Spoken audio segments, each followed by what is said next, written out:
ما بدون قید شرط بخوایم تسلیم بشیم ক্ষমা চাইলেন ইরানের প্রেসিডেন্ট মাসুদ পেজেশকিয়ান। প্রতিবেশী দেশগুলোর উপর হামলা চালানোর জন্য ক্ষমা প্রার্থনা করেন তিনি। ইরানের রাষ্ট্রীয় টেলিভিশনে দেয়া এক ভাষণে পেজেশকিয়ান বলেন, ইরানি সামরিক বাহিনীর পক্ষ থেকে যেসব প্রতিবেশী দেশে হামলা হয়েছে তার জন্য আমি ব্যক্তিগতভাবে এবং ইরানের পক্ষ থেকে ক্ষমা চাইছি। وحشیانه‌ای که داشت و نیروهای مسلح ما قهرمانانی که جان بر کفن و زندگیشون کف دستشون گذاشتن।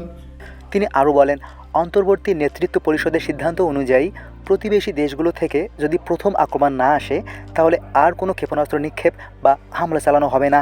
এ সময় ইসরায়েল ও যুক্তরাষ্ট্রের সমালোচনা করে পেজেশকিয়ান বলেন, যারা ইরানি জনগণের আত্মসমর্পণের স্বপ্ন দেখছে তাদের সেই স্বপ্ন নিয়েই কবরে যেতে হবে। এর আগে গত 28 ফেব্রুয়ারি যুক্তরাষ্ট্র ও ইসরায়েল যৌথভাবে ইরানে ব্যাপক বিমান হামলা শুরু করে। অপারেশন এপিক ফিউরি নামে ওই অভিযানে রাজধানী তেহরান সহ ইরানের বিভিন্ন শহরে হামলা চালানো হয়।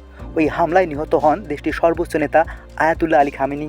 এরপরই পাল্টা হামলা শুরু করে তেহরান। ক্ষেপণাস্ত্র ও ড্রোন হামলা চালায় ইসরায়েল এবং যুক্তরাষ্ট্রের বিভিন্ন ঘাঁটিতে, বিশেষ করে উপসাগরীয় অঞ্চল দুবাই, আবুধাবি, কাতার, কুয়েত এবং বাহরাইনে হামলার খবর পাওয়া যায়। দুবাইয়ে বিশ্বের ব্যস্ততম বিমানবন্দর দুবাই ইন্টারন্যাশনাল এয়ারপোর্টের কাছে বিস্ফোরণে কয়েকজন আহত হন। এছাড়া বিলাসবহুল পাম জুমেইরা এবং বুর্জ আল আরফ এলাকাও হামলার শিকার হয়েছে বলে দাবি করা হয়। অন্যদিকে কাতার জানিয়েছে তাদের দিকে 14টি ব্যালিস্টিক ক্ষেপণাস্ত্র ও 4টি ড্রোন ছোড়া হয়, যার একটি আঘাত হানে আল উদিয়েত এয়ারবেসে। এ বিষয়ে ইরানকে সবচেয়ে কঠোর বার্তা দিয়েছে সৌদি আরব। দেশটির প্রতিরক্ষা মন্ত্রী খালিদ বিন সালমান ইরানকে ভুল পথে পা না বাড়ানোর আহ্বান জানান।